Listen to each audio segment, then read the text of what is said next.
Babala ni Julia sa babaeng balak agawin si Coco, viral.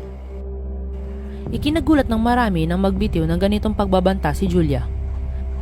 Si Julia Montes ay kilala bilang isa sa mga mahuhusay na aktres sa industriya. Kilala ito sa kanyang mga iconic roles na pagiging bida kontra bida. Sa kasalukuyan ay busy si Julia i-manage ang kanyang bagong business na Takeout. Mapapanood sa ilang vlogs na binibisita siya kung gaano ka hands-on si Julia pagdating sa kanyang business. Isa naman itong bagay na kinakamanghaan ng lahat dahil sa pagiging determinado ng aktres. Matatandaan sa interview nito kay Karen Davila na bisitahin rin siya sa kanyang lugar, na malinis ang paligid ng kanyang production. Viral din ang vlog na ito sa kanya ni Karen dahil sa patotsyada niya tungkol sa mga babaeng umaaligid kay Coco Martin. Hindi naman nalihim ang kanilang relasyon at isinapubliko na rin nila ang pagiging sweet sa isa't isa.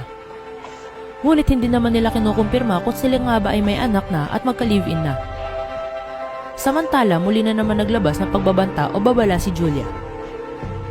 Sa isang vlog ni Yulin Castro o mas kilala bilang pambansang Yobob, habang masaya ang kanilang kwentuhan at biruan, napunta naman ang usapan sa kanyang longtime partner na si Coco. Biniro kasi si Julia kung ano raw pakiramdam na jowa niya ang isang aktor na hindi mamamatay. Nagtawanan naman sila ngunit mainit rin itong sinagot ni Julia. Aniya, sa mga girls alam nyo na, sabay nagtawanan muli ang mga ito. Dagdag pa niya, naging Clara at Sarah na raw siya ng mga kontrabida na karakter. At kaya raw niya maging mga ito sa isang araw. Kaya wag daw subukang magkamali ng ibang babae. Na para bang may pagbabanta ngunit pabiro naman itong sinabi ni Julia.